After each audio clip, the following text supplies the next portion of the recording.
Chapter 9. Evening brought hard rain and wide-mouthed puddles. The competitors reconvened at an Indian restaurant in the city's southeast, where I sat on a stool next to a gray-haired man named Paddy, an amateur jockey from a family of four. His Irish accent was a lullaby for my rigid English ears. On my other side was a wooden pillar supporting the sloped ceiling, whose lack of conversation I became grateful for as dinner droned on. The 30 competitors spewed out derby secrets as they slurped Indian cuisine. I learned a great deal about Indian food and about riding 1,000 kilometers. That's dal, a lentil dish. So always take the tracks round the mountains. It's the best route. Poof, you won't handle the spice in this curry. Patty and Chloe, a writer from New Zealand, answered all my questions generously. Maybe they had visions of my clumsy frame falling from a pony that very next day. As food circulated, I turned into an American voice. That was a blonde girl I'd noticed in the briefing room, where she had sat at the front, arching her body back to laugh during the Army's doctor's presentation. She'd drawn widespread attention at the afternoon's end when an Australian competitor fainted and she marked, "Well, we're not all going to make it at the start line." Here she was at dinner, talking about her derby coach. A coach specifically designed for one of the world's least known sporting events?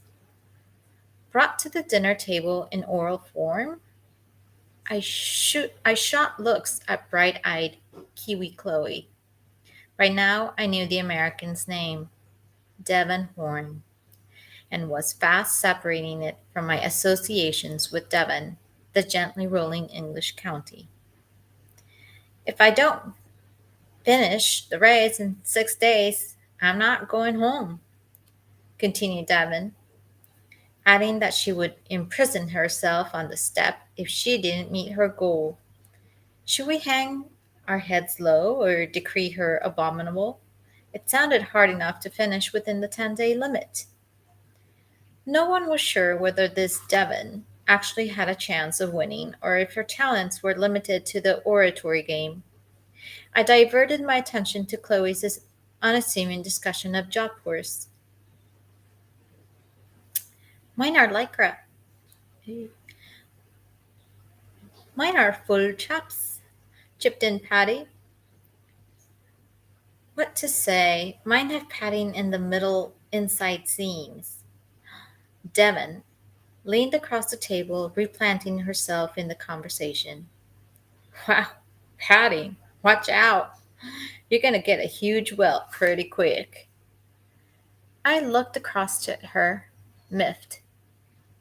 Like this size, she finished.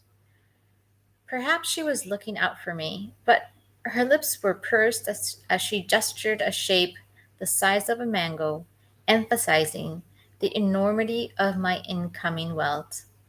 I retired from dinner and bedded down by my books to dream of rotting legs. Devon's tactic was admirable, and dare I say, age old. On the campaign trail, Genghis Khan's soldiers lit campfires, mounted dummies on spare horses, and trailed branches and bushes, all to create the impression their numbers were far greater than they actually were. I don't know if Devon's intimidation was intentional. I certainly lent it certainly lent me some fear, and if fear had propelled me through the July's preparations, it now served to undo me.